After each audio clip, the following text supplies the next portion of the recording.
Chapter 7, the summit, the final, the ultimate. Everything has been leading up to this. And you get to see the mountain in its full glory, as it appears on the starting screen, when the one that I use for thumbnails for this entire series. But the number one thing, the biggest thing that you're getting in Chapter 7 here is the double dash mechanic now. The ability to dash twice, as you are introduced to that in, I guess, a little bit more dangerous of a location. Whatever. It is a little bit tricky getting used to. I will say that. I mean, the number one thing that you're going to be getting out of the whole double dash mechanic is not the ability to, get an extra long dash. It's more the ability to pivot and then dash in a completely opposite direction as what you've been doing. I've talked about this a little bit in Chapter 4 and Chapter 5, where you had the bubbles that kind of worked in the same sort of way, giving you a static dash. As soon as you got into them, it refreshed your dash as well as giving you essentially a second one. But now here it's for real, and it is actually being used like to the fullest extent of the law. No. Essentially, it's this entire first little area is kind of a little playground for you to get used to that. So you can see that, well, that was kind of a surprisingly good jump there. But yeah, the entire area here is so that you can kind of get used to the whole dashing mechanic, whether it's dashing extra long distance or, after you get forced backwards there, being able to kind of reposition yourself to get up. Yeah, it really does take a little bit of getting used to, but as soon as you get it, I mean, it is just a second dash for you to use. I mean, it's entirely, it comes very naturally, considering that, I mean, it works a lot in the same way as a lot of the other gimmicks in the game, where, for example, you had, like, the stoplight platforms in Chapter 1 being expanded upon in Chapter 5. Same with the red bubbles in Chapter 5 versus the blue bubbles in Chapter 4. Oh man, this strawberry. And now you got the dash, which works in pretty much the exact same... Yeah, they got that one easy enough. But yeah, then you got the double dash, which works in pretty much the exact same way. Essentially, it's just what you've been using before, now being expanded to incredible degrees. Hey, do you like how I totally ignored how you're supposed to do that, strawberry? Yeah, there was a spring up there on the top part of that level for a reason. I just said, no, why do things the right way when I can do them in a much more difficult... There's another theme in the entire series. Double down on that in this chapter, too. Well, not quite, but, yeah, you do also get a lot... I mean, and also with a lot of the, like, increased story, like... Come on, really? Probably could have just climbed up at the top there and been okay anyway, but... Doesn't matter. Did it. It's cool. Another mechanic that they introduced here is, well, battling, giving you a little bit of a lift up. Oh, something I never actually mentioned was that the theme that was used for battling was a remix of the one that she had in Chapter 2 in Chapter 6 there. I suppose that, it was pretty obvious if you've been kind of following the series, but just in case you didn't. Much like this tune is the full version of what you heard at the start of the game. Additionally, you get little cutscenes here where Madeline and Badeline finally, do a little bit more talking and a little less, dashing into each other or trying to beat up each other. But yeah, this is the real meat here. Oh yeah, that was the starting area. I hope you enjoyed the little tutorial to Chapter 7 because, yep, I don't know if you noticed, but I was knocked down to the entire... Well, Madeline was knocked down... I am not Madeline. Madeline was knocked down to the very bottom of the mountain. And oh, she didn't get right back up to where she was before. Gotta go through the entire mountain again. And I know, I can almost bet that Matt Thorson, when he was designing this game, was just like, do you think we might be able to justify having players do the entire game a second time? Like, I mean, you have the double dash now, so it wouldn't be too obnoxious, right? It's like, it would be also really thematically appropriate. I mean, like the first time, and now you just keep trying, and it's like, no, it's gotta be a remix. But at the same time, it is really cool. I mean, I love the whole, like, final level super mega mix version of like final levels. When I finally get back to doing purple again, they have a very similar sort of thing for that too, and it's actually really cool done. I mean, there's definitely a lot of ways that you can do a final level, but this is definitely an interesting one. where, yeah, the very end of that was not sending you back up to, like, the part at the part of Chapter 5 where you were just about to go up to the summit. It's like, nah, dude, you gotta do the entire thing again. Granted, these are remixed levels. This is essentially, like, level A.5 you're doing. It's not quite as difficult as the B-side, but it is significantly more difficult than... there's the whole dashing thing where it's part extra long dash and part where you're supposed to, go up at a 90-degree angle there. It's something to get used to, especially when you get to B-side, which I'm sure you can probably guess. Yeah, same sort of gimmick. So there's B 2.5 as well, but I digress here.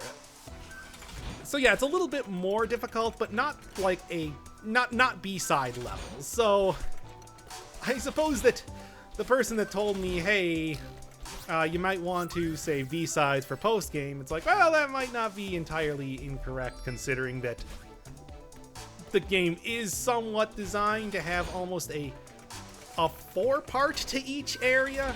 Well, with the exception of Chapter 6. I mean, you're not going back underground. That would make absolutely no sense at all. You can kind of think of the first area as being the secondary Chapter 6 here.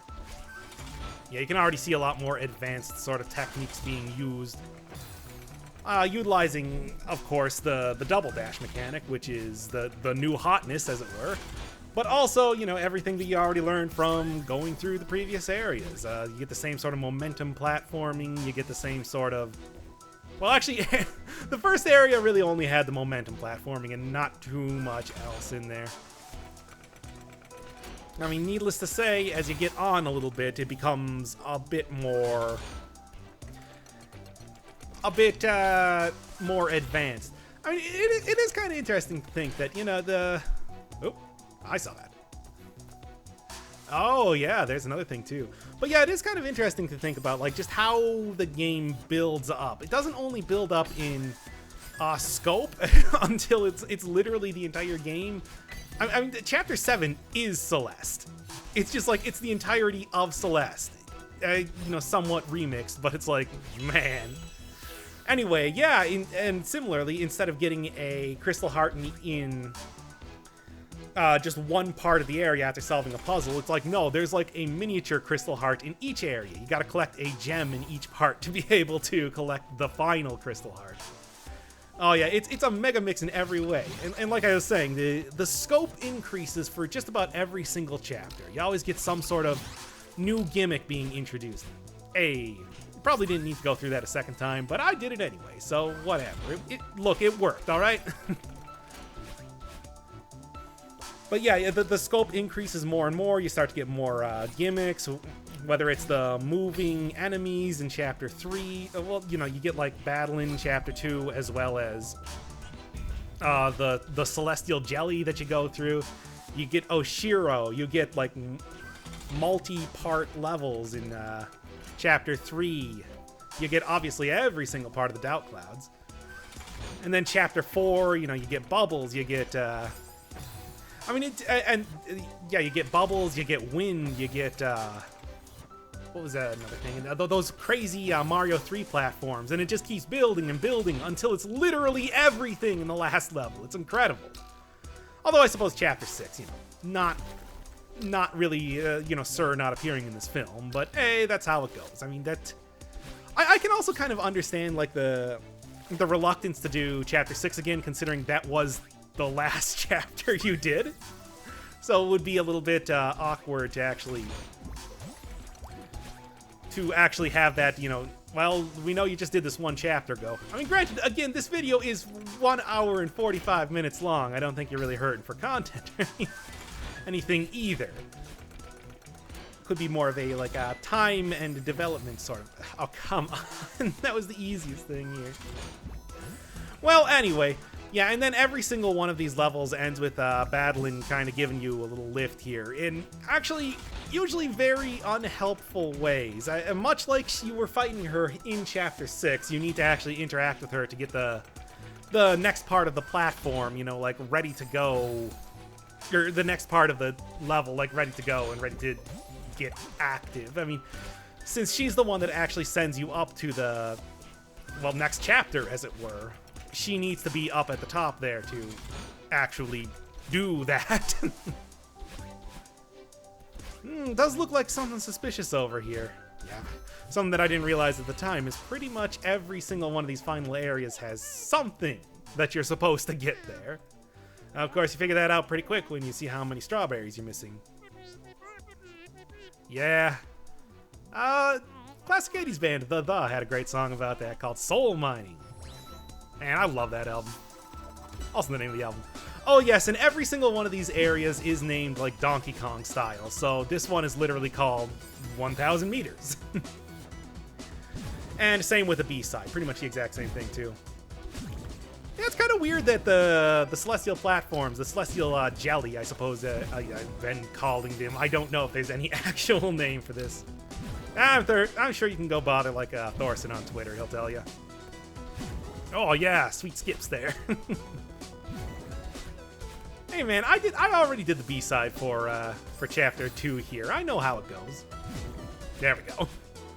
Yeah, there's a certain point where the editing in this starts to get severe, mostly due to how ridiculously long this chapter is.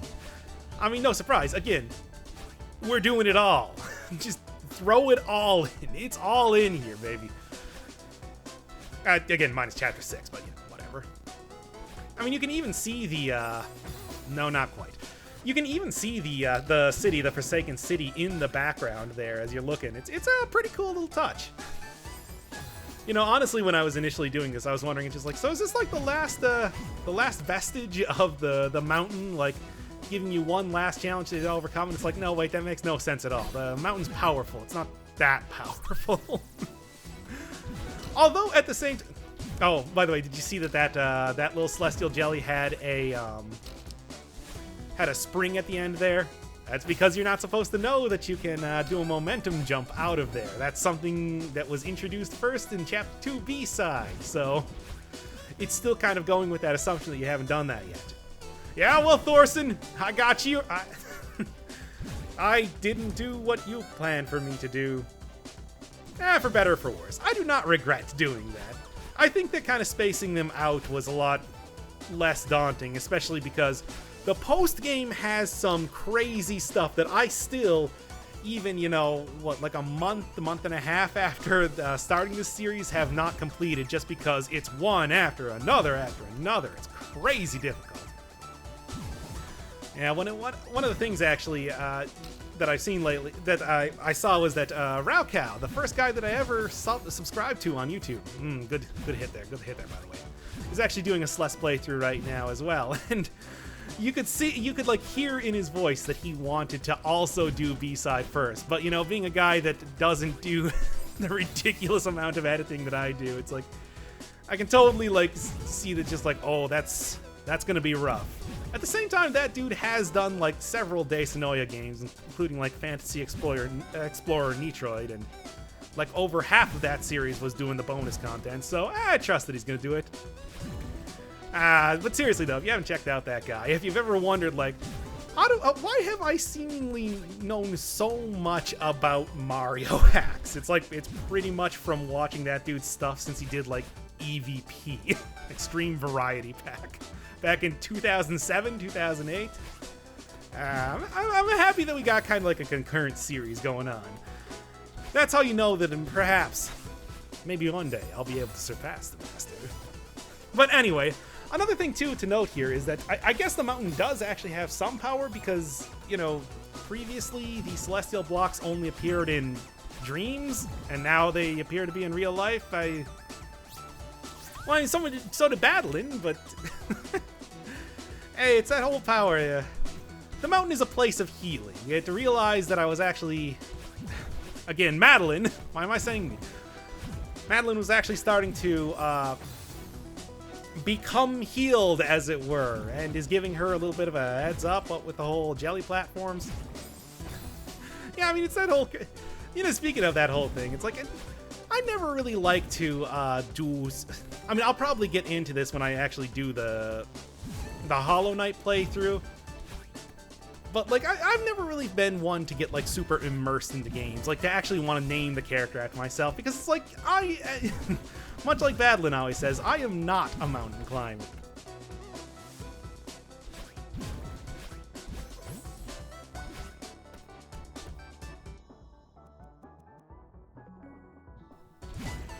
I have no idea if this makes any sense, but it's like,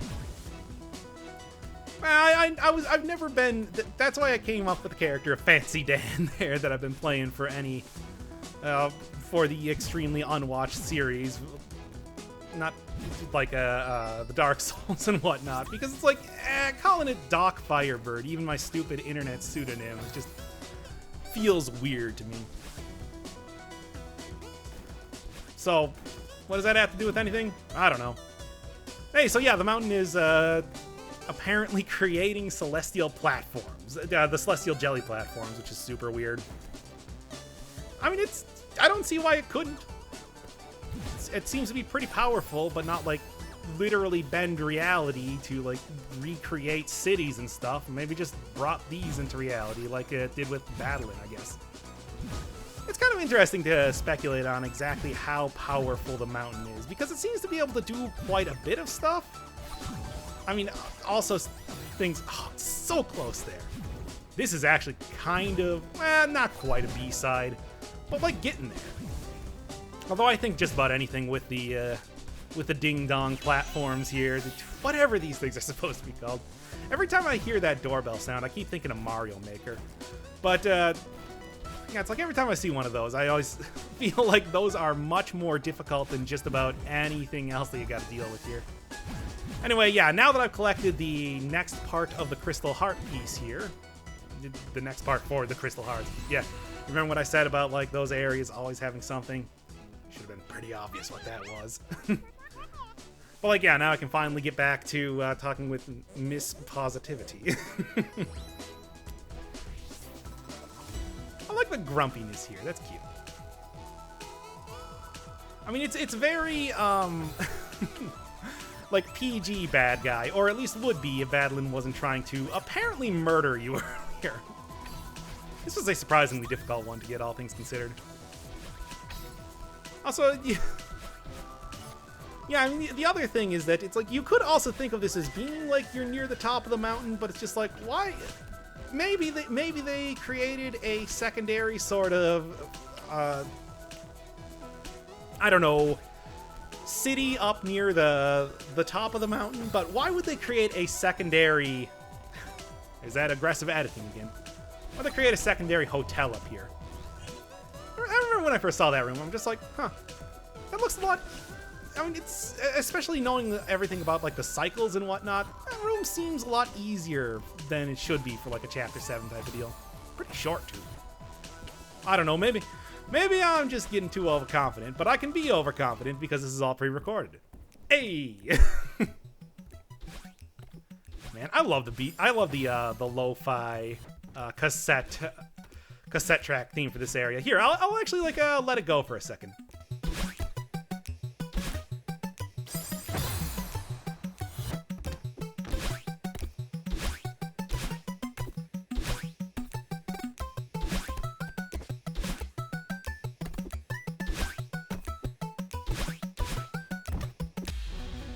Man, it is hella difficult to actually find those tracks, like, on YouTube.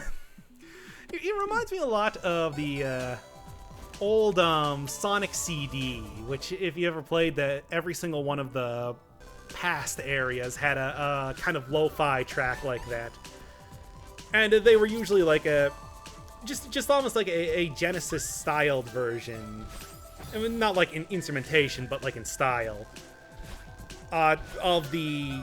you know, present and future tracks, or bad future tracks comparatively. Sonic CD is such a good game. I actually really do have to play Sonic Mania at some point. I've said this before, but that was all the way back in, what, the Blood Sword episode of... The Blood Sword episode of Dead Cells, so I can kind of understand if most people don't know about that.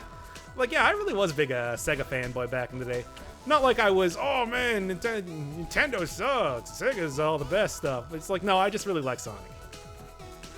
I don't know, something about like the gameplay or whatever really got me, because I was never really the sort that did like all the OCs and whatever. I just, you know, just a fan of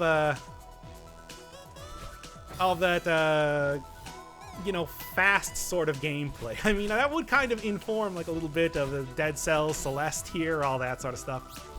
Ooh, so close. Kind of a rough strawberry to get, all things considered. But like, yeah, it's like just even thinking about Sonic CD there makes you say it's like Sonic Mania is pretty much the closest thing to a spiritual success you can get to that. And that is coming out soon, or is having like the super version, the like special version or whatever come out soon. You don't even need to get that particular little emblem. I mean, it's just a little optional thing to make it a slight bit easier, especially if you're crawling too much around over on the walls. I had an outrageously difficult time with this section for some reason. I think it was because I kept using my dash too much and then, like, not having it available for me to use. Yeah, no real... It's really not necessary to get that. There is a dash refresher right down there anyway. Yeah, whatever. I don't know, it would be interesting if Oshiro actually did build a second Celestial Resort near the top of the hotel. Of course, again, that would make no sense considering he was talking about Caroline trying to go towards the summit in his diary. So, why would he do that if you had a second version of your hotel near the top? That is stupid. Still not entirely convinced that the old woman isn't Caroline. Of course, that's also one of those, like, hey, well, you know, game theory type things. Where it's like, well, they didn't say that Solaire wasn't Gwyn's son, so... and he's clearly a big fan of the whole shtick. This is probably the easiest of the various crystal heart gems to find. It's nice to see other crystals that aren't hearts getting a little bit of representation in the game. Why? I don't know. I just said that sentence and didn't really have any sort of follow-up to it. I think more interesting is getting the laundry room aesthetic for the hotel, which is maybe my favorite of the aesthetics of the hotel. Just a bunch of washers stacked on top of each other. To be honest, I am a little yeah, no Oshiro in this one. But yeah, to be honest, I am a little disappointed that they didn't, Nope, that thought is entirely gone from my head now. Ah, well. But yeah, no Oshiro in this part. I mean, obviously anything that wouldn't make any sense in these parts of the game wouldn't appear here. Like, you're not going to get Theo in the Chapter 5 mirror world area. You're not going to be getting Oshiro here. You're not going to be getting Battling in Chapter 2, obviously, considering I've already done the Chapter 2 part. Oh yeah, no, now I remember what I was actually saying. Yeah, I'm a little disappointed that for the names of the areas, you don't get, like, any little extra lore, like learning that this is the, I don't know, back entrance to the thing. Nah, it's just that it's 1,500 meters up. That's about it. Oh, well. By the way, really getting close to getting all the strawberries here. It's 175, I believe. And if you're thinking... Also, this is the simplest little trap that still managed to get me once. Oh, that's embarrassing. But yeah, and you may also have noticed that, yeah, I totally missed that just going left as soon as I got up to the roof area of the hotel here. Yep, you may have noticed that. The most obvious things. Also, that obvious little secret there, too. Maybe the one time that... Yeah, you cannot go any farther. I mean, it is consistent with Chapter 6 there. Also, didn't even try. Did not even try to do anything there, did I? But yeah, it kind of feels like Battling is sort of screwing around with you here, despite the fact that you're supposed to have, you know, maybe made up a little bit here. No, you're still going to be tossing me around instead of just chucking me up right in the middle there, which would make more sense. It's a lot of doubt clouds there. You know, even though you don't get the little bit of lore from the name of the area, I mean, not that there was any much of any lore there. It's like, you do at least get these little sort of reconciliation scenes between Madeline and Battling. Actually, pretty much mirroring exactly what it was like in the start of the 6th chapter. Come to an understanding and learning that, you know, being a part of you, it's just like you take the good and the bad and the gothy hair and eyes. There are heroes on both sides, I guess, because, you know, clearly I think Madeline is in the right here.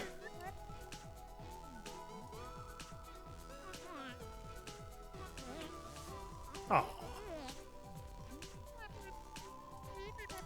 You know, it's kind of interesting that she didn't use the laser to break through to the roof during the 3rd chapter. That would have been a nice little bit of Nice little bit of foreshadowing for that.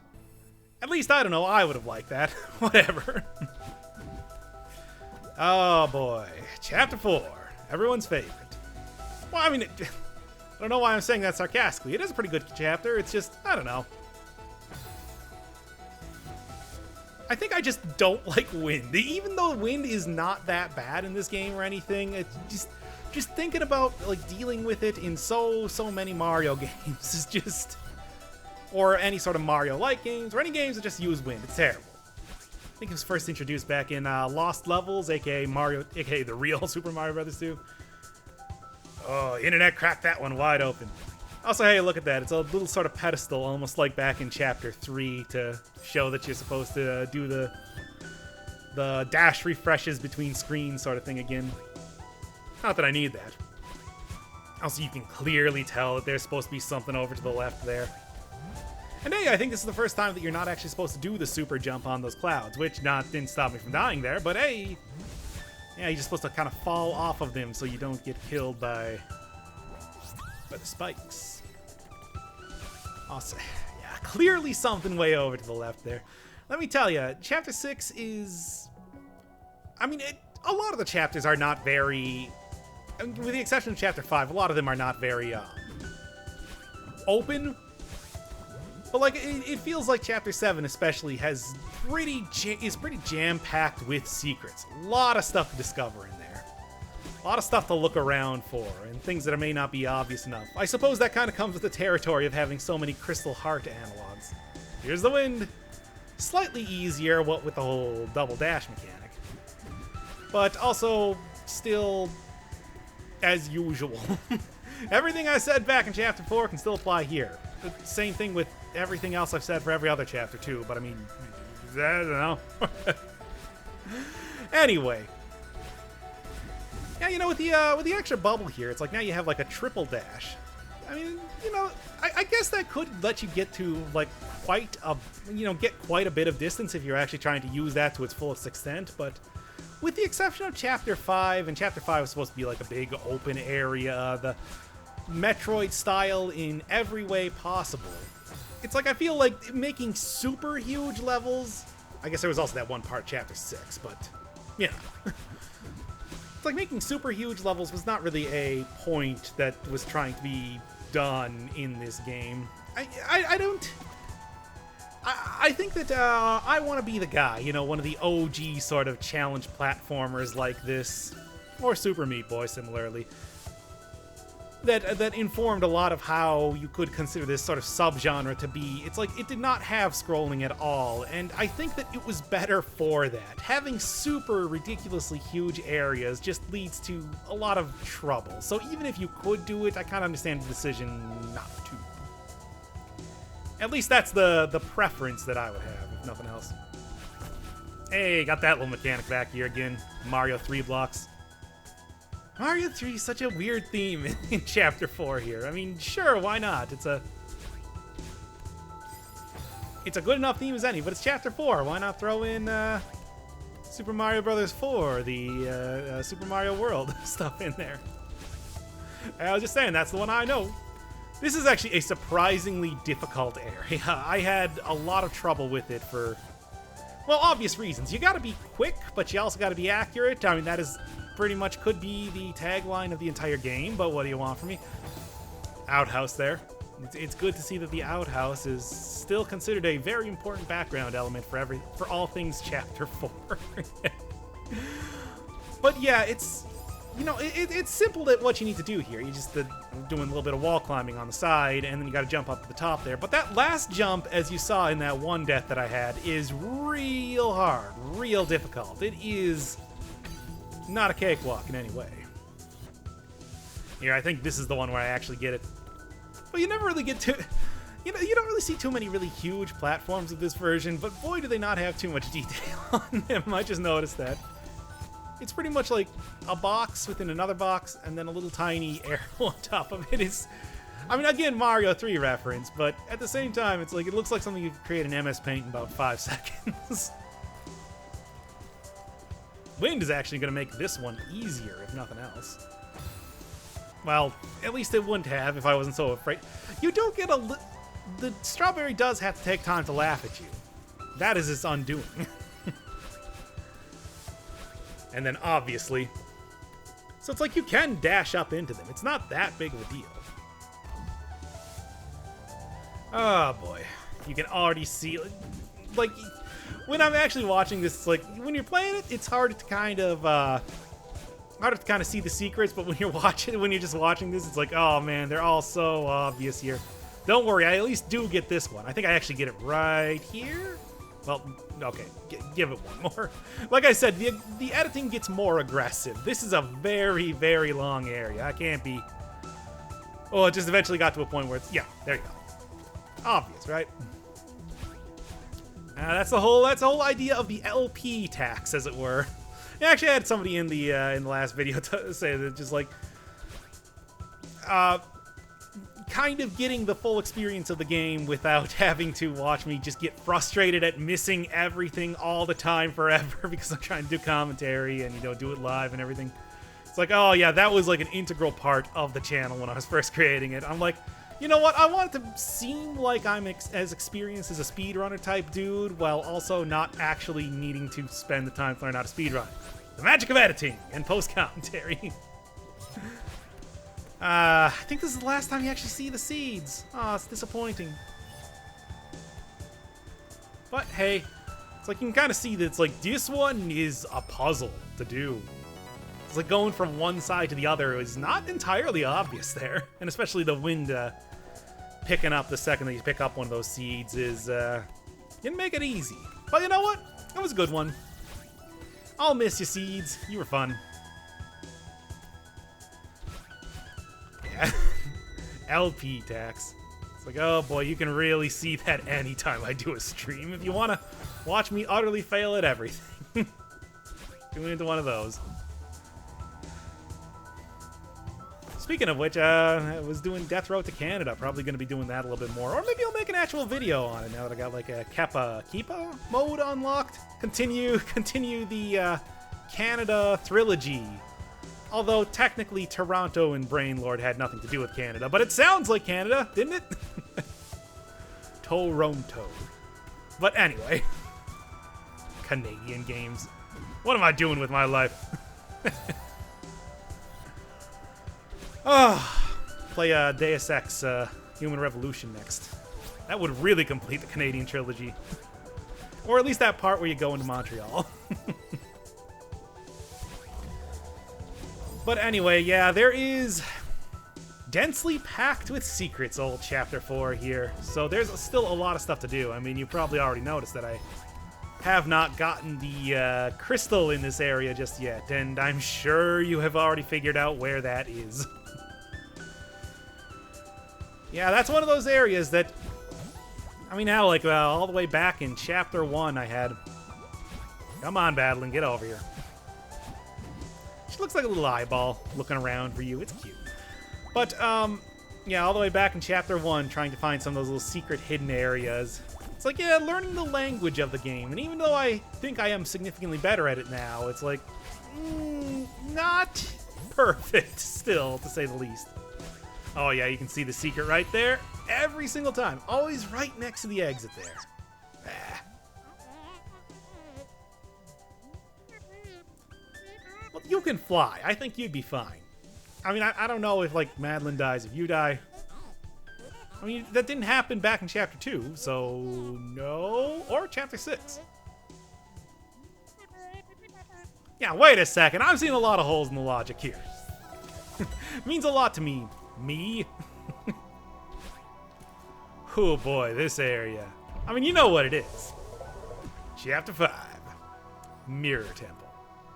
And it's a thing. It's not so much a thing because it's very difficult or anything like that. I mean, it definitely has some... Yeah, and here's where I actually decide to go for one of the secrets that I was clearly missing. Didn't go for the one in Chapter 2, though. Why was that? This will at least cut down a little bit on the final stuff. But yeah, chapter 5 especially had a lot of little secret areas that I had a lot of trouble finding, much like this one, in fact. But yeah, I was at least trying to get the crystal heart on my first try, if nothing else, which is why I kept exiting to the map there to do this sort of thing. There you go. Simple enough. No, you're just supposed to exploit the screen refreshing your dash here. That's simple as that. You get a big dash. And like I said, not just because they don't really use a whole lot of big areas doesn't mean they use no big areas. Oh, this is a tricky jump, by the way. Took me a few tries to get there. At least it's not too difficult to get back, but at the same time, man, it is, I don't know, just like a couple pixels there. I'm sure there's probably an easier way to do that, but yeah, pink gem. Goes nicely with the new hairstyle and everything. Which, by the way, I don't think there's any indication that she loses the pink hair like when she goes home or anything, so that's got to be kind of weird.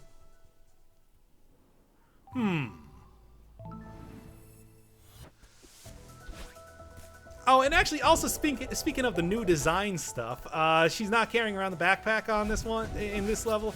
Something I realized after I had finished recording and doing everything, where I was just like, oh, I don't really see what that backpack served. She got rid of her emotional baggage at the same time she got rid of her literal baggage. This game is garbage. Commentary over. I'm shutting down the series. Yo, but seriously, it's just like, man, the metaphors in this game. Anyway, I like the design. It's a good design, though, too. But, like, for real, that is... What did that happen in the Royal Tenenbaums or something? So, some Wes Anderson movie had a very similar sort of thing, except that was supposed to be a joke. This one is just stupid. Oh, Celeste, I love and hate how obvious you are sometimes.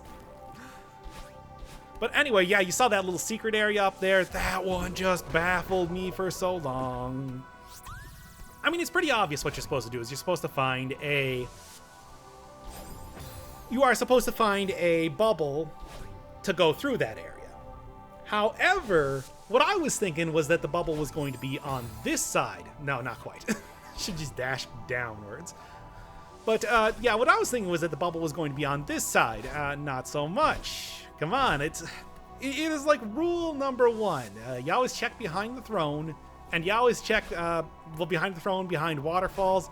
And then you always go backwards when you start up a level. Always go backwards.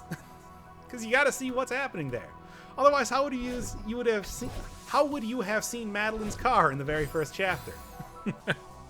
That was an extremely important part of the Celeste experience, if you ask me. Again, much like hey, you know what? The game is really bookending the entire series, the entire journey so far nicely. Might as well bookend the first chapter. I still love the fact that Madeline owns a car and can still pull off all of these insane stunts despite that. Just something about her owning like an old, like, I think it's a Volkswagen or something. It's just, I don't know, I love it. I love it. I could actually look that up again post-commentary. Doopy-doopy-doo. Volkswagen. What do you got? No, wait, they make like the Beatles and stuff. Well, then I don't know. I don't know cars. Look, man, I know one thing, and that's video games. That's why they call me Dr. Firebird. Or whatever. Whatever my stupid internet name I gave myself was. Alright, anyway. Yeah, you might have noticed that the music is all like remixes in the style of each of the areas. So you get like the sort of a basic remix of the theme that you're working with right now in like the style of the Chapter 5, the Mirror Temple theme.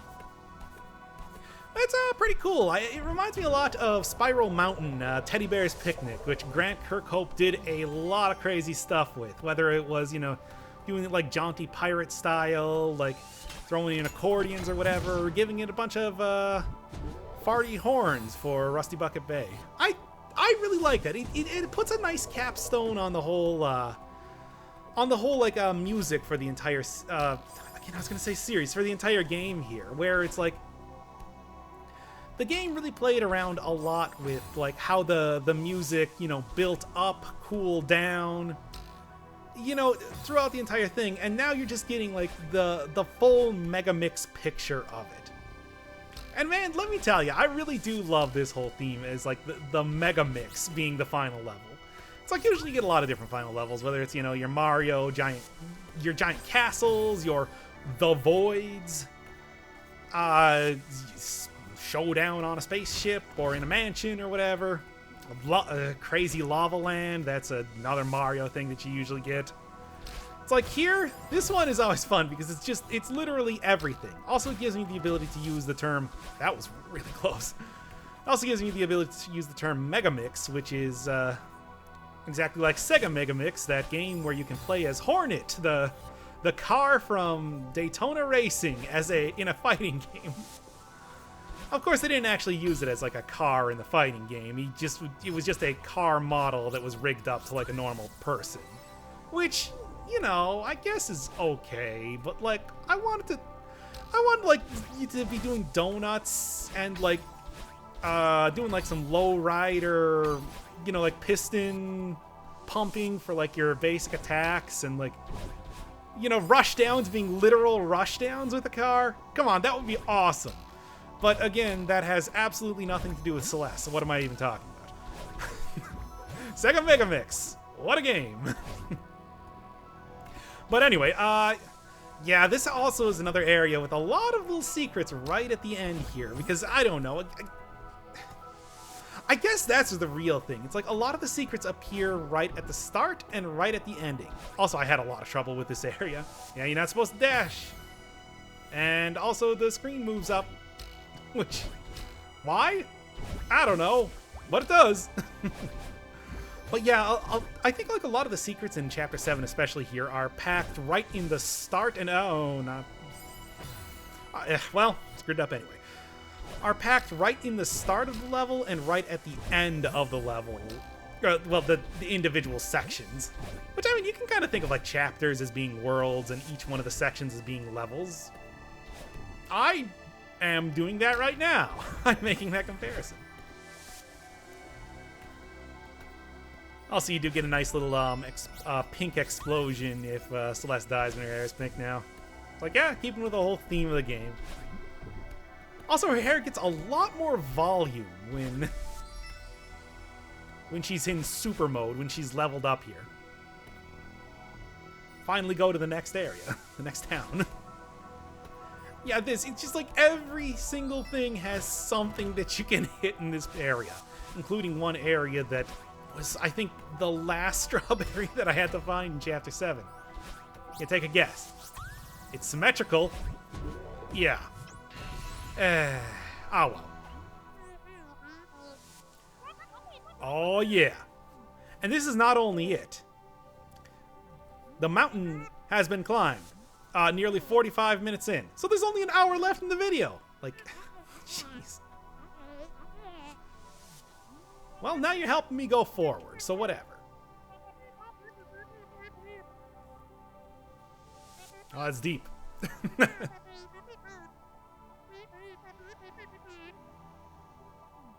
Or both. Also, the nice thing is that they do this whole split-up thing here so that they don't have to recolor Madeline's portrait to have pink hair.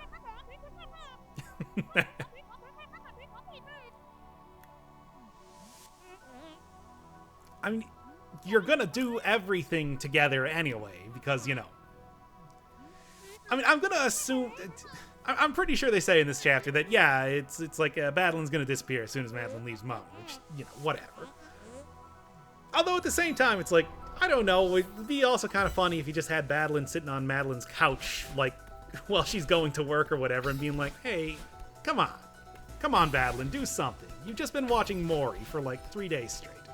Anyway, hey! Chapter 7 proper. We're now out of the old content and into the new. But first, I don't know if you noticed, but I did not manage to get the crystal, which was kind of an important thing here. And yeah, you're supposed to dash first. Also, the other thing is showing the little alternate route. If you don't take the strawberry-rich route, here is what you would normally be doing. Hey man, come on. It's 100% not only in gameplay, but also in video footage. Yeah, too smart for that trick. Too obvious. Thought you'd get me. That was really close. It probably would have been better to just dash forward here. I don't even know. Madeline could get so many jobs. I don't know. Maybe she could be her own video game protagonist or something. So, like, rob banks. Yeah, that's where I went, apparently.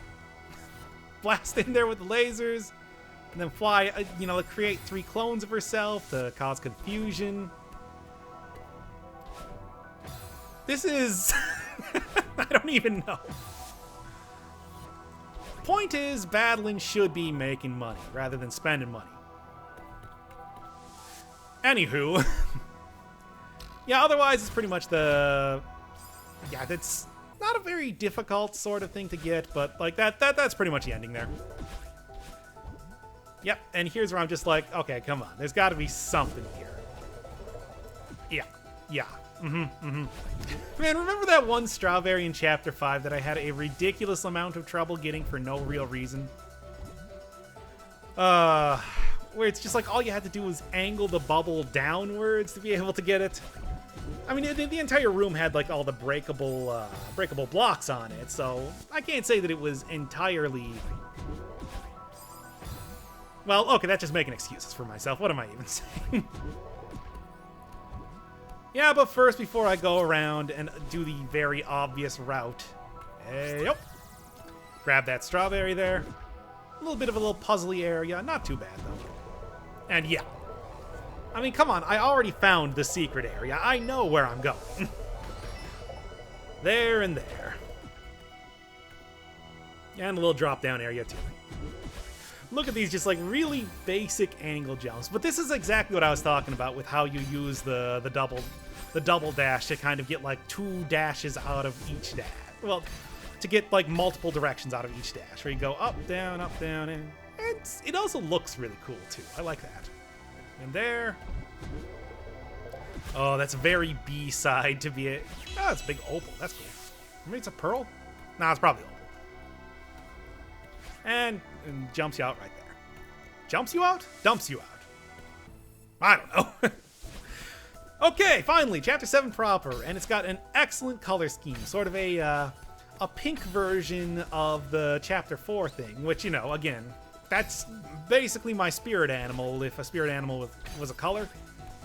Wow, that made absolutely no sense at all. So anyway, yeah, starting here, obviously, you're going upwards. And you also get all these... I don't know if they're supposed to be flower petals or snow. They're falling really slowly for snow. But point is, it looks great. And yeah, that is not rain. That is downward facing wind. We'll get to that in a second. And I'm missing one. I'll admit this right now. When I saw that, I was thinking that it's like, oh, the star, that's supposed to be a special one. I bet I find it in here. No, it's the first area. The like Chapter 6 lead-in with in the Evergreen Forest. It's like, should have been obvious. But yeah, that is downward moving wind. So this is actually almost... I mean, I suppose... I even said at the time that like Chapter 4 was the most mountainy... gotta be a little bit quicker than that. Was the most mountainy of the various areas. So to see that Chapter 7 is kind of taking after it more than anything else, with the wind, with the upward momentum, the style here, you get this kind of muted red with the pink in the background. It's really cool. I like it. I mean, that's kind of like the halfway point of the game, and then here, bringing it back, it's the mountain again. And it's Madeline's current, hair color and everything, so doubly meaningful. I don't know. Yeah, the cloud cover is not supposed to be, like, screwing you up or anything. It's more of just a background element, thankfully. If there was, like, obscuring your vision here, that would be terrible. But yeah, the other thing is that this is supposed to be a very difficult area, as you can tell, because each one of those flags that you get to not only gives a little, festive spray of confetti each time that you touch it. It's cute. I like that. As well as, being a pretty...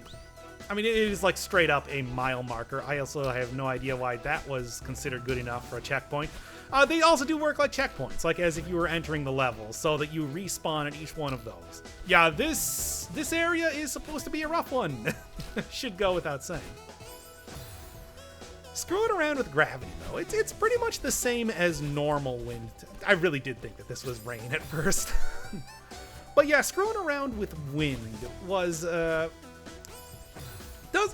works pretty much the same way that it does in Chapter 4, in the sense that it does not actually... the fact that it's sort of suppressing your ability to jump kind of limits the amount of things that Madeline can do to deal with it, so you're left with less of an explosion of different things that you can do with this. Like, the path is always more obvious as to what you're supposed to be doing. Here, it's just dash upwards, pretty much. And yet I still screwed it up somehow. Oh god, it's the end of the Chapter 2 B-side all over again. Oh boy, that one was... That's probably my most embarrassing, like, part of this entire playthrough so far. And I've got a few of them. But yeah, now we got upwards going wind, so you get floatier jumps. It really... I mean, well, you know, if anything, this makes it so that you can create even more difficult sort of scenarios, like this one. Oh boy. Or the one over here. Gotta check around, y'all. Yeah, unfortunately, it says you get the 17 little mile marker there instead of over at the 16 one, so gotta be a little bit more careful. So you gotta, well, not so much be more careful, but just have a bit of more of a trek over to this secretive strawberry, which took me a little while to get, you know, because you gotta get used to these physics first. Hoo boy. These physics are really used their fullest extent later on, and especially in the B-side, where, oh boy. Just a quick check around to see if anything else is going on. But, like, yeah, you can see, like, the sort of shenanigans you can do here with that. With the upwards wind. Which, I don't know, does this normally happen on mountains? Wind that goes up? I thought this was mostly just something that prevented Mario from falling off the side of a stage in 64. Yep, so close. Come on, V for victory jump. And bam. Took me a few tries to get that one, but once you got it, you got it. And I think that's kind of the entire sort of ethos that was going behind doing like the whole Mega Mix thing. Where it's like, you've learned all of this before, you're doing it again. It's a very sort of hokey message to be given, but it's done in a subtle enough way that I think you can kind of understand it. Where it's just like, hey man, you did it once before, you can do it again. And frankly, with video games, it's like, yeah, there is this whole feeling of like, you did it once, and you only need to complete like the chapter once if you want to have it completed and go on to the next one. But the ability to kind of bring it back here in an original way is a neat way, and I think that's sort of why I like the whole Mega Mix sort of style, where it's like, yeah, you did it once, but can you do it again?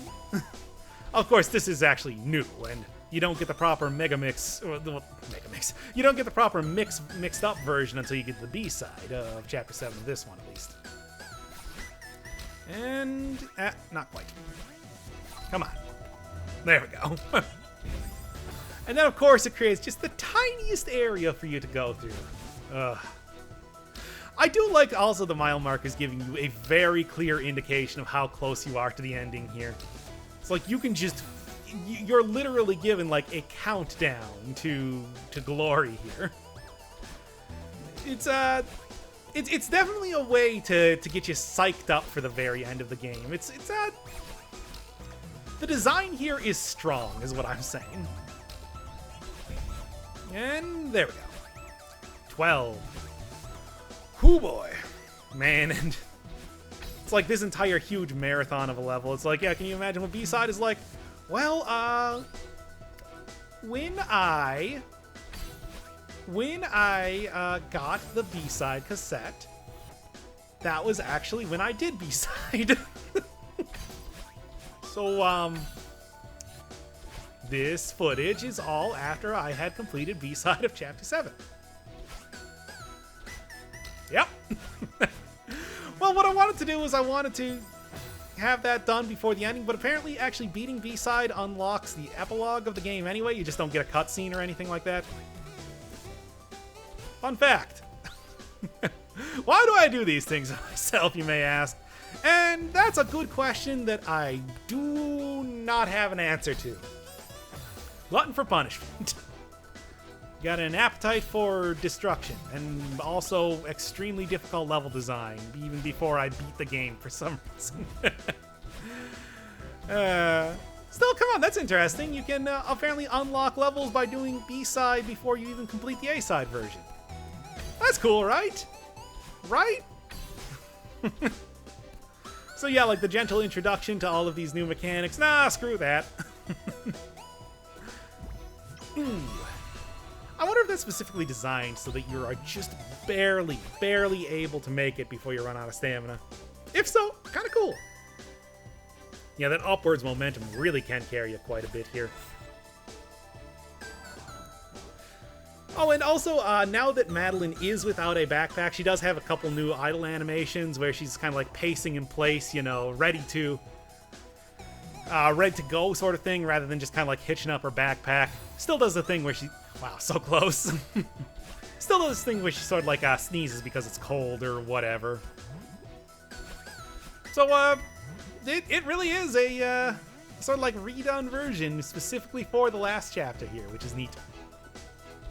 Getting rid of her literal bag until she gets rid of her emotional bag. Oh, this game, Celeste. Oh, you're so good, but you're so bad for me. Too many calories. But anyway. Come on. 4. Right there. And in fact, the little viewfinder, like you can see on the right side there, lets you see all the way up to the summit. It's kind of cool.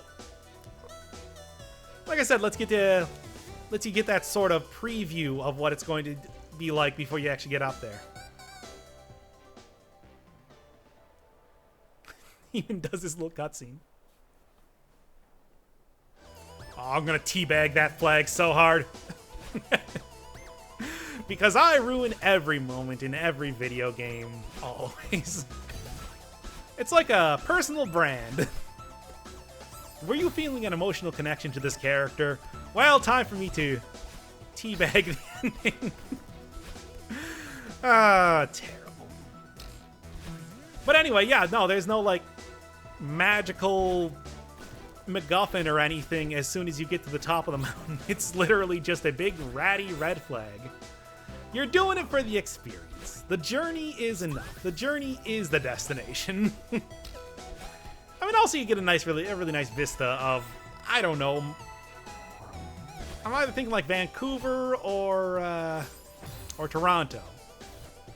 Probably Vancouver, considering that I think they make mention of that. They made some mention of that at some point in time during the story, right? Right? Like Theo said he drove up to Vancouver or something. Whatever.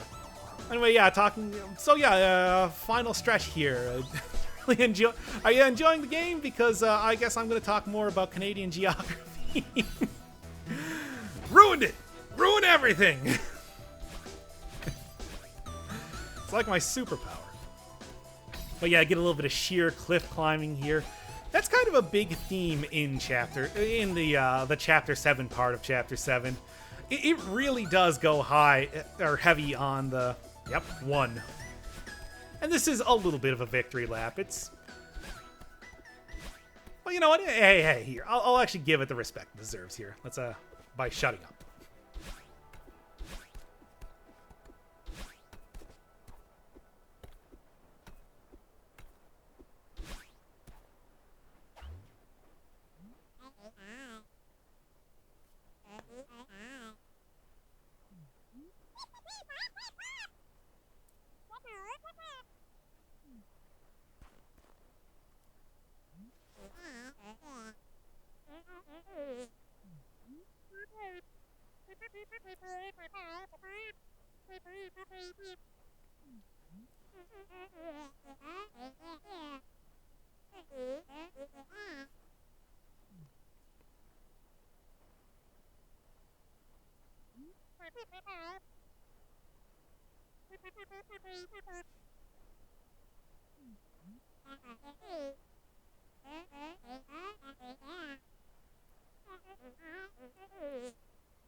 Okay, the achievement pop-up kind of ruined that a little bit.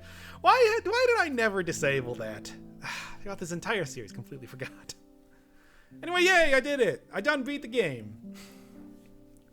Thorson!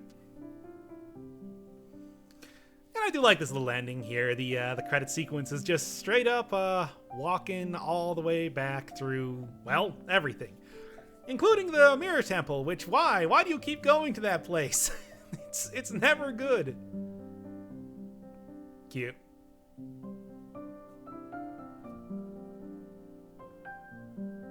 And also a few more photographs. For good measure. I mean, kind of, you know, the whole Polaroid thing has been kind of a theme throughout the entire deal. Also, well, you know what they should have did in these credits? They should have put like the characters they had in the developer room next to the name, so I would actually know who's who. I'm still curious about that. Of course, this is not the proper ending. I mean, it is literally the ending. But it's not the end of this video. I mean, there's still 45 minutes left, for God's sake. It's still got a lot of strawberries to do and still have B-side to see. And yes, I know that it's like, technically the ending that you're going to be seeing, the epilogue is from the B-side version before I even beat the game proper. Man, that is adorable. Also, they're pink in that picture there. Should be falling out from underneath them. Man. All incorrect. Well, you can see that Oshiro kind of got over his own problems and has put them to work for him. A meaningful metaphor or just like cute image? I don't know. Those things are deadly to the touch, so I feel like maybe not the best idea to be using them like that. Remember when you almost killed me in this place? Remember then when you did this? You sure you can't just like create 3 of yourself and just pick me up and oh, well, we already finished the whole game, so it doesn't matter now, I guess. Maybe in B-side.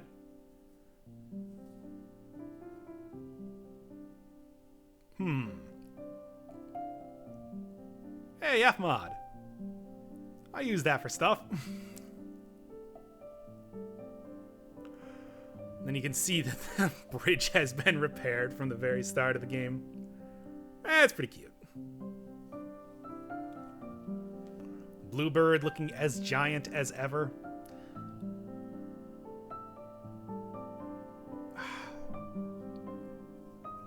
Emoticon.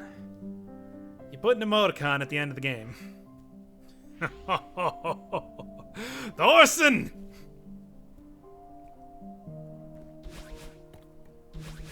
Anyway, yeah, but no, come on. Again, I told you, platformer. You always go the opposite direction immediately. And you get to see the bluebird's nest. I mean, because I'm pretty sure that there's no bald eagles around here that is making that sort of thing. Because that's the only bird big enough that I've seen so far that would do that. Teach you to teach me about the game. I mean, the fact that they gave you control in this area should kind of like indicate exactly that there is supposed to be something.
Oh yeah, you know what this means? Pie endings! All of the pie endings, because I had that alternate save file for this almost explicit purpose, as well as, you know, showing off the other cutscenes. This is 0 strawberry, of course, because, you know, why not? I mean, this literally should have... There is a red stripe in there, so there's at least, like, 1 strawberry, but there you go. And should beat the game with 260 deaths? It's terrible. Clearly should have done... Clearly could have been able to do that better.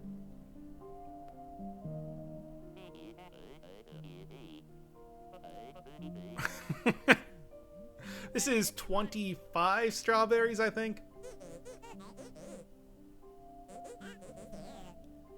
Can you even eat?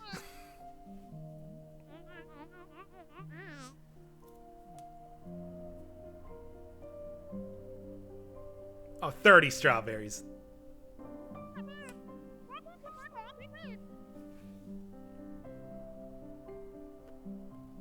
Here, when you actually start to get to the point of having a decent amount. Yeah, that's right, it's still a little Maddie. Why? Because I don't know.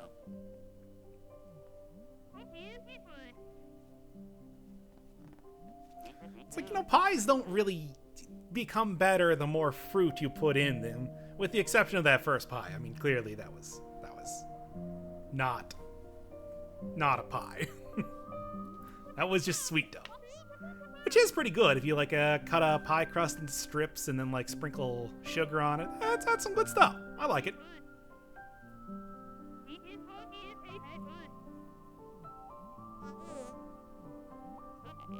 Also, what is that stupid little V face the Badland is making? Also, this looks exactly like the other pie, except that it has an extra strawberry on there and lattice topping. Lattice topping does not make things taste any better. That's ridiculous. 140. This is the one that I got after I got the epilogue ending. Because this is the best one. Oh yeah, the best pie. This is the one that I got after getting all the strawberries in Chapter 7 then. She even ripped the wings off of a strawberry and put it on the pie, like some sort of monster. Why would you do that? I wonder what, like, strawberry wings taste like. I'm betting they're like chicken wings, except more, tangy. Also, you made ice cream, too, which is impressive.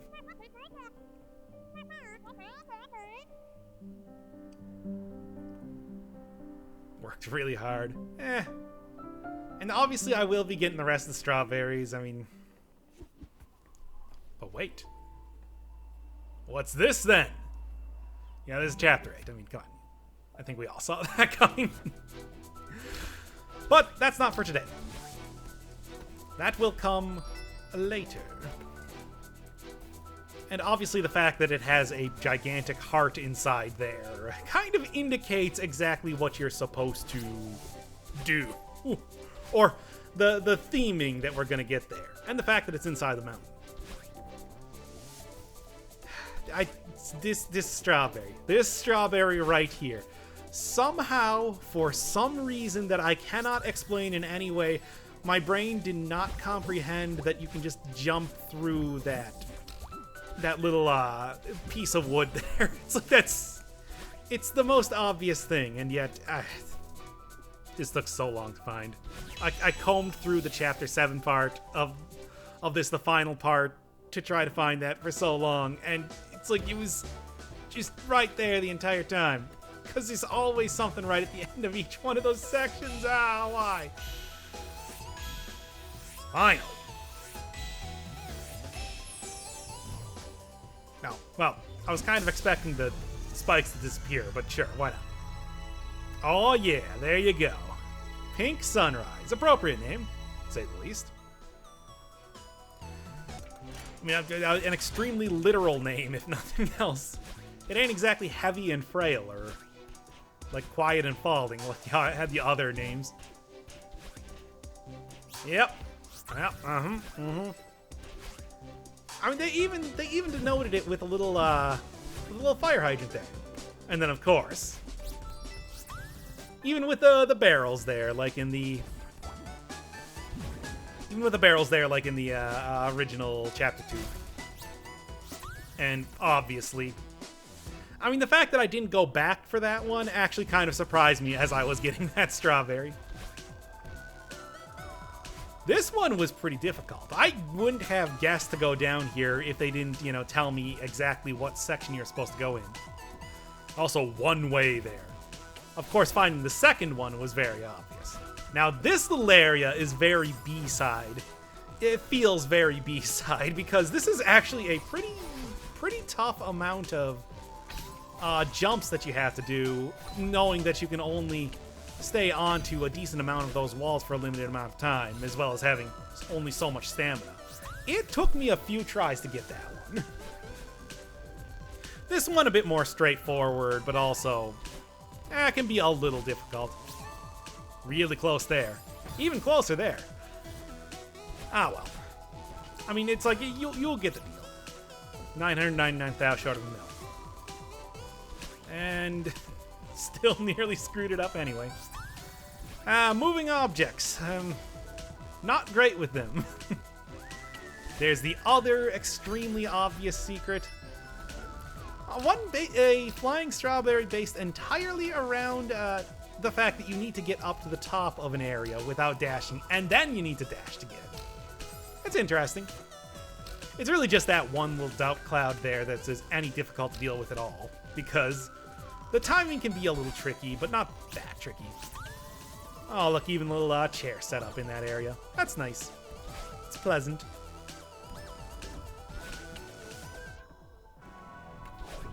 And then this one. The last strawberry. The one that was just so difficult for me to get for some reason. I know it was in the last section, but that was about it. 170. But that doesn't mean that we're done yet. As Todd Rundgren once said, here we are again, the start of the end. But there's more! Yeah, you can see 13 strawberries, not even completed, yeah. No more running. Oh yeah. Oh yeah. If there is a B-side, even more so than the upcoming Chapter 8, to end all B-sides, it is this one. It is long. It is difficult. I mean, I was gonna say hard, but I mean, just like, come on. Come on. Anyway. Yeah, it's pretty much the same sort of deal here. I mean, it's every single section done in every single way. I mean, you might have thought that, hey, like, maybe B-side is just that Chapter 7 specific section, or maybe just this. Not the case. It is everything. You are doing everything in the entire level, and it is... And like I said, the fact that it is the Chapter 7 version means that it is just like the B-side, except even more difficult. Hey, like I said, it's one thing to do something once, but here, you're doing it a second time. Hope you understood every single one of the mechanics that you were using here, because, like, the very specific double dashing, there you go. That was it. And that one took a while to do, let me tell you. And the other thing is that, unlike the A side, it feels like Badeline is actually helping you out here rather than making you jump through a bunch of hoops. I don't know, maybe she finally understood that it's like, nah, dude, you for real have to help me get through this area. It's like nearly impossible otherwise. Like previously, no more games. It's time to change the way you climb mountains. Yeah, that's another reference to the one of 3 rap songs that I know, apparently. All right, well maybe that one was a little bit more screwing around, but man, that last jump too was just so ridiculous. Yeah, no cutscene. I don't even know what they would say here, to be honest. Woof. But yeah, much like A-Side, every single area is just named Donkey Kong style, like I said, after what height you're at. This is, what, 500 meters up? So, yeah, not too much to say. Really, really tricky needle threading here. Woof. And then, of course, you have to use that momentum all the time, every time. Also, one of the things you might have noticed with the ending is that, yeah, no, it wasn't a dream. This wasn't all a dream, or, like, just a stupid, like, oh, Madeline was talking to her therapist or something. It's like, that was something that I was really expecting to happen in this game. Like, because every single time you do something like this, where it's like super metaphorical or whatever, it's like you always have it be like it's so common that like, oh, it was all like a dream the entire time, but it was, you know, a meaningful dream, so that makes it okay. I hate that so much. It's such a cop-out ending in like every single. Oh, this one is actually kind of difficult to do, but once you know, kind of get the timing down for that, it's like you have to have both dashes to get up there. It's so much dash and dash conservation, as well as like finagling a bunch of momentum here required for this one. It's probably the hardest part of this one. There's that Beach Ready poster again. Really proud of that one. Putting in a lot of really prominent locations, I notice every time there's a chapter 1 thing. But anyway, yeah, it's like I feel like, you know, every one of these like extremely metaphorical sort of games, or not even games, but like piece of media, I always feel the need to like make it be like, hey, it's metaphorical, so it didn't actually happen. Everybody who makes these games from Boston, obviously. So I was really expecting that sort of thing. Like, it wasn't supposed to be just, you know, a metaphor, but it was supposed to be like a literal, like, dream sequence or something. But it's like, no, hey, at least there's an actual story that happened along with it being obviously metaphorical. I mean, it wasn't even all that metaphorical either, because it's just like, it's like, yeah, the stuff clearly represented things. Again, I would like to point out the backpack. But it's like things actually did happen as you saw them. This wasn't like created, I don't know, like a Killer 7 style or something, where it's like events occur, but you're really trying to figure out the true meaning behind it. Like a, what am I thinking? Like political cartoon style.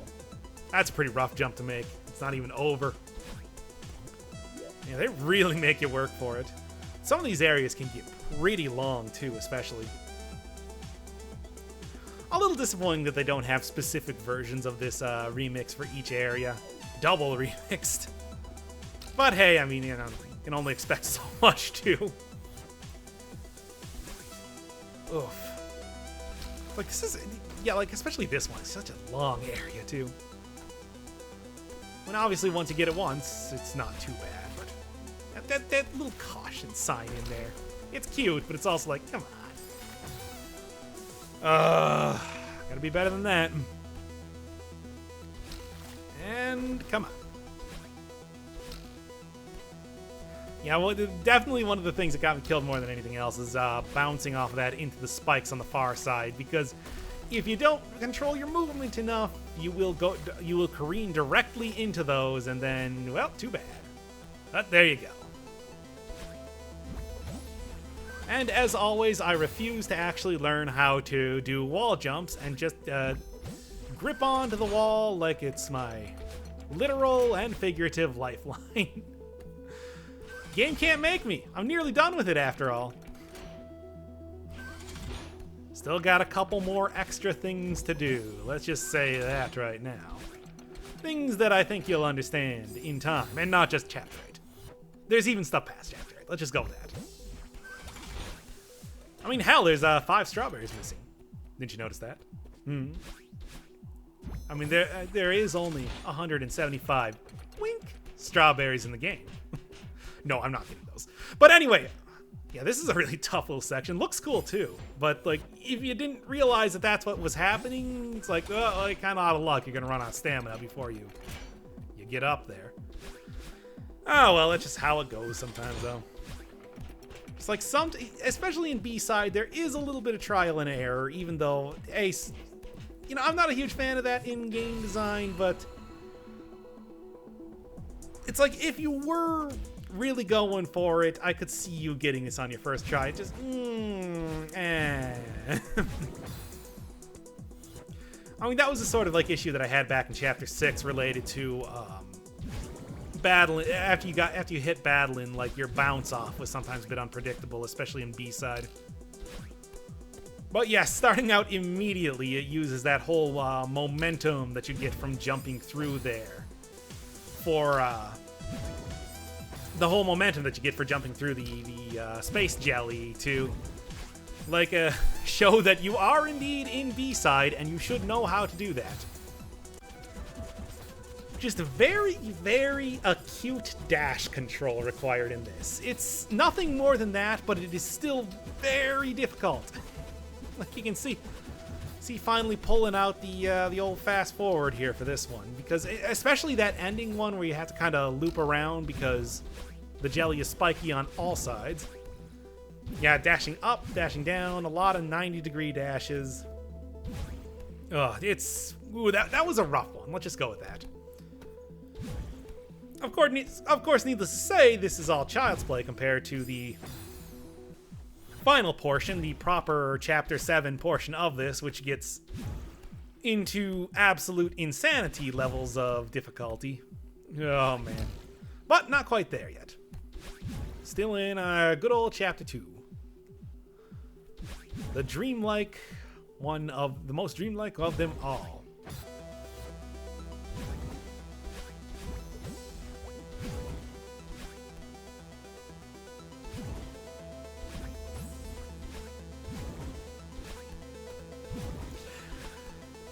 Anyway, it's like, I suppose you can just say, like, hey, it's the Eldritch Presence. It's like Cthulhu's running the mountain or whatever. He can make dreams into reality.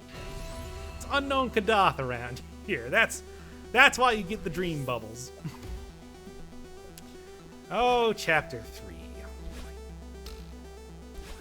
I mean, until I got into, what, Chapter... It was either 5 or 6. This did have the most deaths for me, so, like... Man, oh man. Still, 340 is not too bad, all things considered.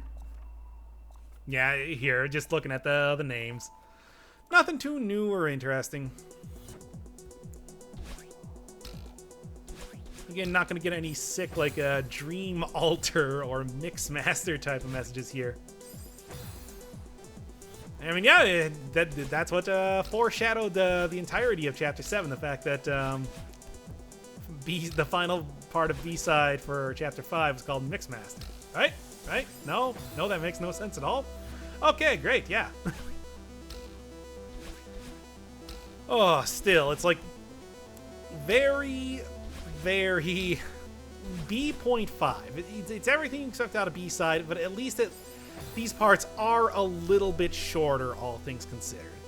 And I would actually say that maybe the Chapter 3, like, B.5 side here, not too bad. I mean, as annoying as, like, this is, if you rush it, it's actually not too bad at all, because there's quite a bit of hang time that you get before those doubt clouds decide to resume their annoyance.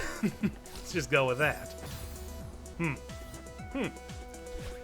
And as always, hey, we got the old emblem puzzle. This one took a while to do, mostly because I kept falling... It is perfectly timed that you keep falling on top of that doubt cloud kind of in the, Yep. It's like perfectly timed that you keep falling on top of that doubt cloud right on the bottom there. So you have to either expend, like, both of your dashes or, like, have very specific, very particular time before you can get there. But, like, yeah, aside from that, that's really, like, the one section that I would say in Chapter 3 here that is particularly difficult. You do have this impressive climb. Really, really getting work out of using the... close. Really, really getting work out of using the double dash. But at the same time, This is also, you know, built for cycles, so as long as you really rush it, it's not too bad at all. Kablamzo. It also looks really cool too, like that big, big, I don't know, chimney up area, go uppy area. Let's go with that. Oh boy, Chapter 4. Hey, I was marveling all the way back in Chapter 4 at how the B-side for 4 wasn't actually too bad insofar as wind goes. Well, now that you have double dash. Also, this is not like the harshest wind that you can get here, so given a few more options for being able to move around proper. Oh god. And again, the like Chapter 7 part of the B-side here is just murder. It's so difficult because, oh yeah, the wind gets used there a lot. It's not pushing you one direction there, it's just pushing you up or down. So when it's pushing you up, you can do all kinds of crazy stuff with that. A pretty simple sort of idea here behind this block, but like, still irritating. Yeah, there. And then just grab onto the side, which totally works. Yeah, one of the things you definitely have to remember when you have the double dash is that it's pretty easy to dash directly into the side of those to get like a good grip on. And hey, much like Chapter 5 with the fighting the mirror monsters there, you get a very similar sort of thing here where you have to get at least one successful jump on top of one of the snowballs.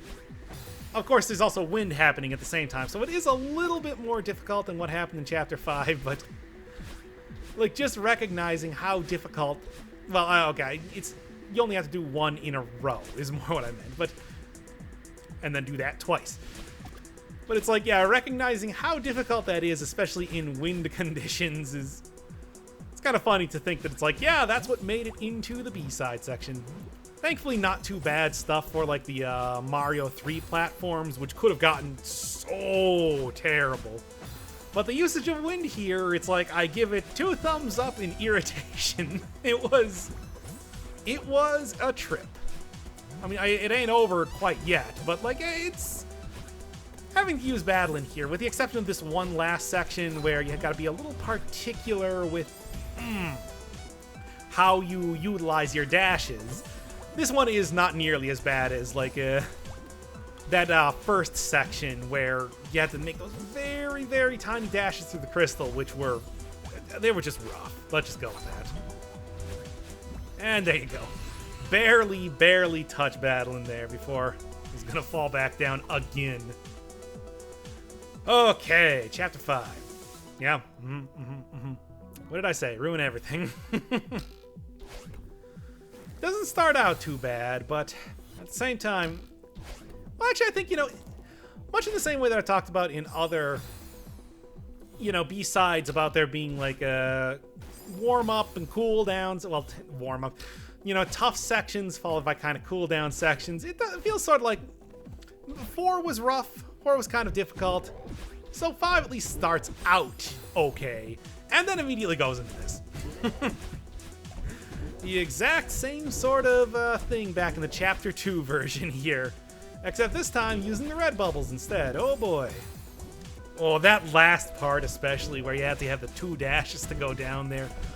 Oh my god, it's like, I hope you got that timing down pat, because it's a very specific sort there. I mean, again, with Celeste, it's like if you've done it once before, you can usually do it a second time, because getting the timing down is the game, you know? And of course, it dumps you right out into another very, very difficult section here. Not so much because of this, but because climbing on the side of all these things is going to have you running out of stamina very quickly. You'll notice that as I get onto that second little movie platform there, dash platform, well, the other side of it, I'm already running out of stamina. And it's also the fact that you have 2 dashes here. You need to be able to utilize those properly to get the platforms moving or not moving in the way that you need them to progress. especially where you're jumping.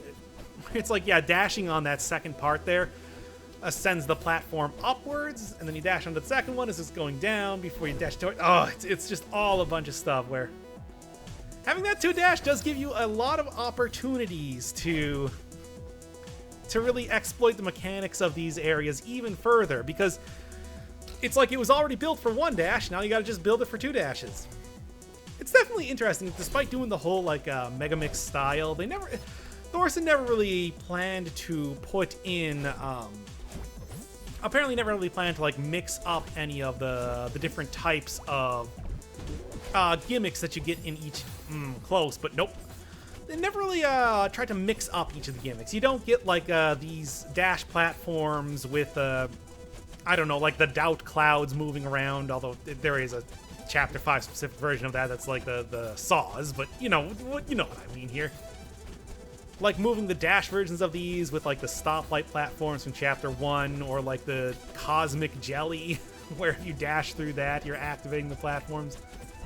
I can understand, though, how that could also become very difficult to design for, because that is like, they're not meant to work together, and a lot of them, like, serve very similar purposes, which might be why, like, you didn't really want to sort of cross the streams insofar as the mechanics of each area goes. Yep, almost got me.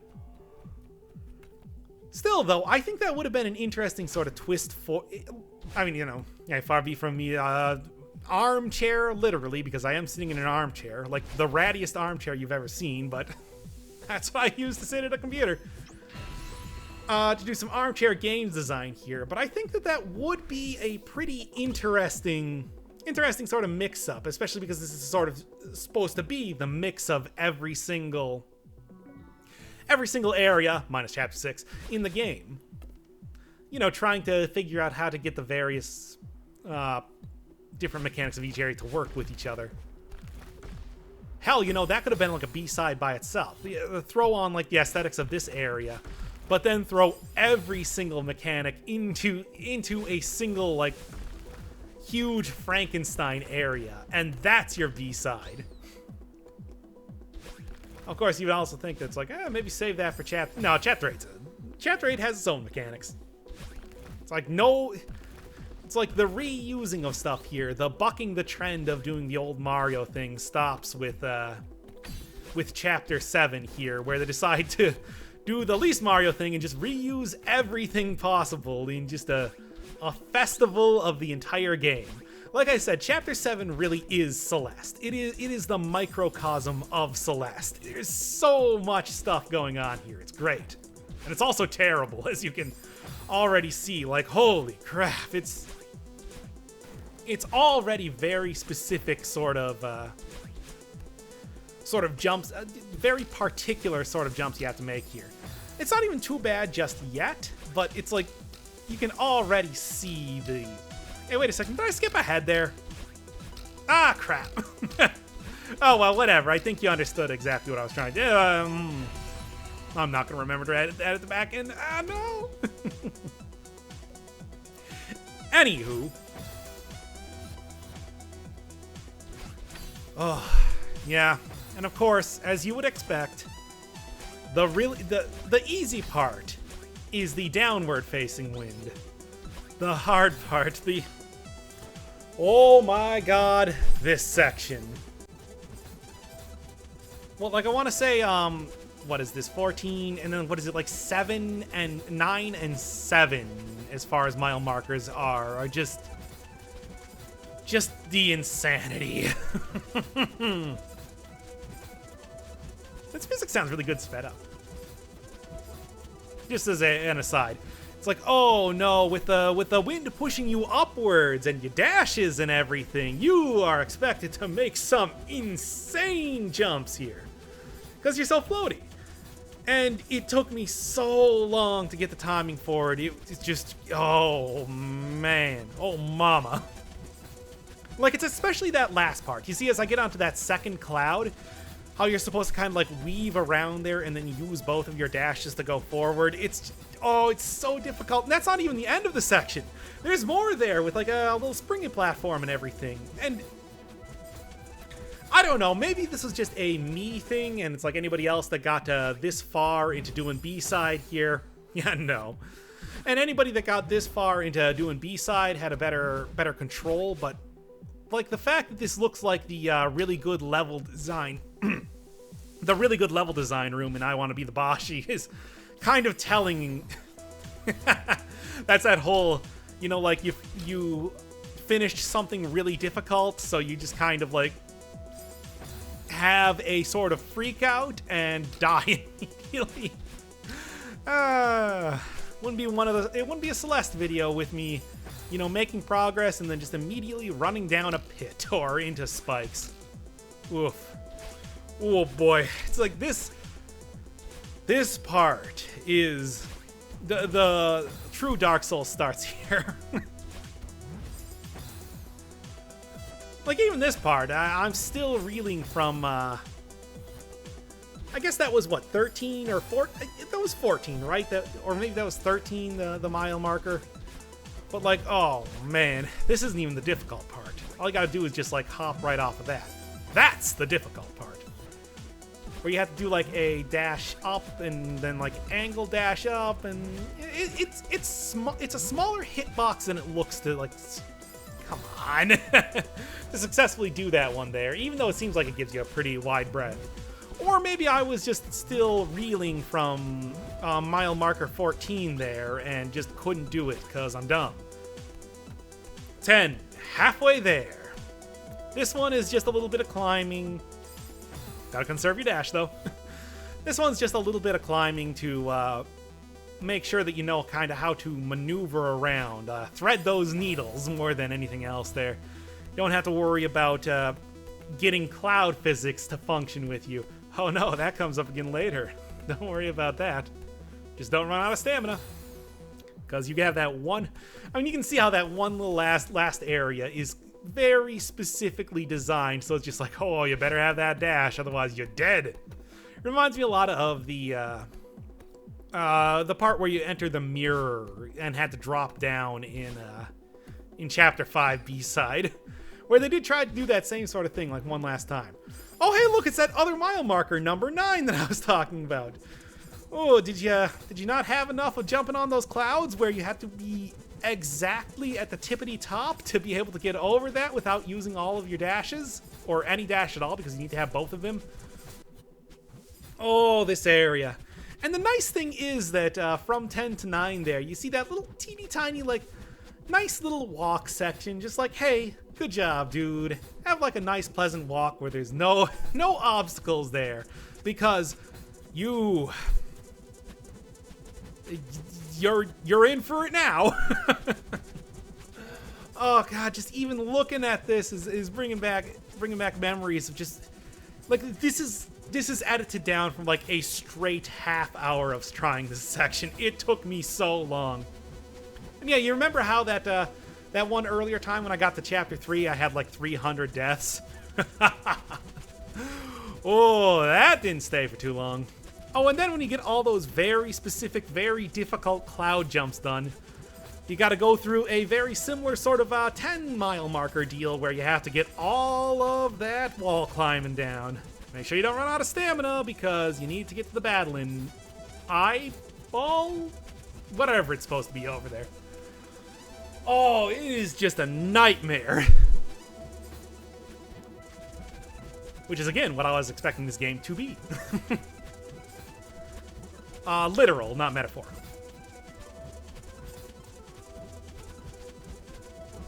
I do like a sped up version of this. 5 times speed if you want to do a Nightcore mix of all the Celeste soundtracks. I don't know why, I just always like having things at 5 times speed when I'm trying to show like your time lapses or whatever. There, look how specific that jump has to be. It's like you're touching it. You're touching the crystals, man. And that one you don't need to use both of your dashes for, but I do anyway. And they make sure that you get rid of both of them for this little section. Don't even bother grabbing onto the side of that one when you first drop down there, because otherwise you're gonna run out of stamina. Oh, that's not the last one though. However, what's this? The last section the last section of what is ostensibly the final, well, like, mandatory to finish the game B-side. Introducing new mechanics. That's right, baby. This is actually was, I suppose, spoiled, as if you can spoil mechanics that are always available to you in a game, in the Chapter 6 part, where I use this exact sort of thing to get up to the developer's room. But pretty much, yeah, what you do is you dash, and then when you are wall climbing, you just jump off of the side of the... not wall climbing, but essentially, if you're dashing against the wall when you do a wall jump, you get that extra momentum and get pushed up super high. One of those advanced technique moves that you can use to get to places that would otherwise be... that you would otherwise have to do a longer route to get. Useful if you're doing like speed runs. Only really useful in B-side if you... only really useful in Chapter 7 B-side, or if you want to get to the developer room. Oh, what's this then? 4? Was it 4 that I said? 9 and... I don't remember. Oh, I'm already losing it here. But yeah, you gotta make sure... But yeah, you know, here's the real test. And honestly, I did practice it elsewhere a few times first. Because, as you saw when I got to 5 there, it did take me more than a few attempts to get that down, right? It's a tough technique, especially doing it in a tough area, even though 5 is supposed to be one of those, like, hey, try it out, test it out here. 2 is also a really tough one. Not too bad, though. But then at least, I mean, it should go without saying that much like A-side, 1 is a little bit more of a victory lap. So once you get there, you know you made it.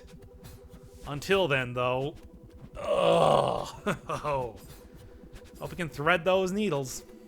It's the name of the game. Not as much like sheer cliff climbing, but the fact that they introduced that mechanic, the wall jump, dash, momentum, jump, the momentum wall jump? Let's go with that. It's like that's your sheer cliff climbing there, basically. It's like, oh, God. And let me tell you, it's not used in Chapter 8 or Chapter 8 B-side or anything either.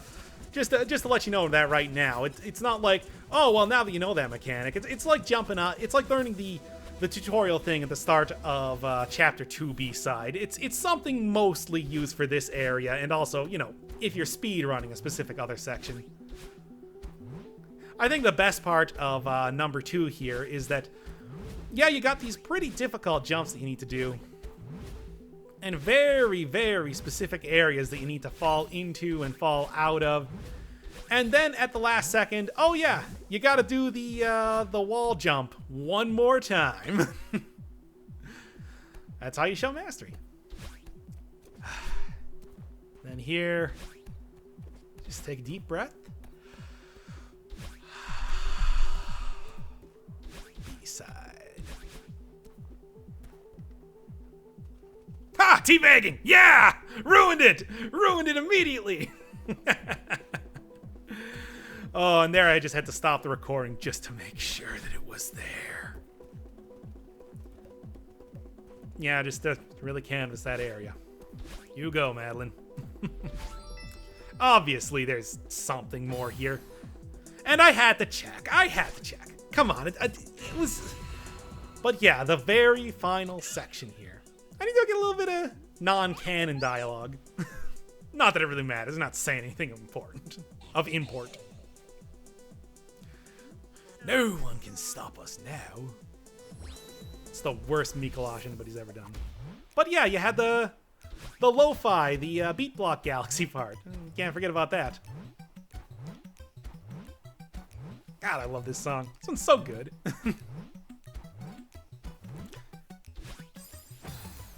Yep, immediately.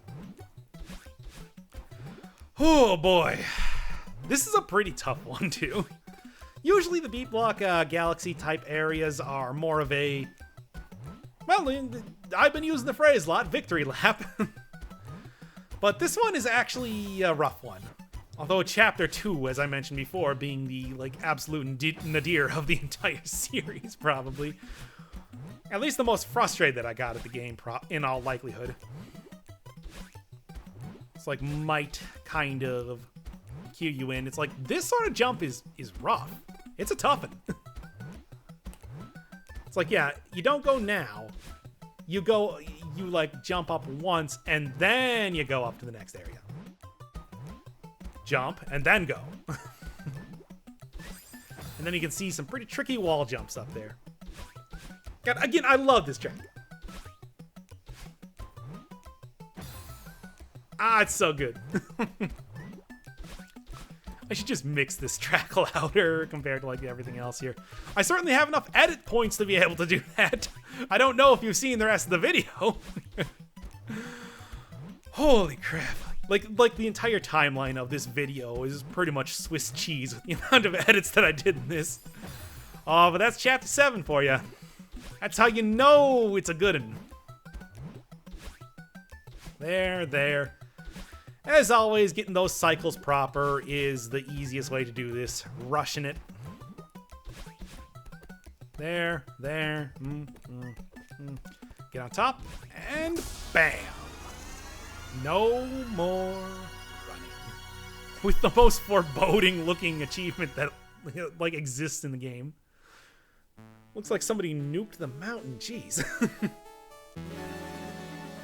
Ah, good stuff. Next time, Chapter 8. It's a good one.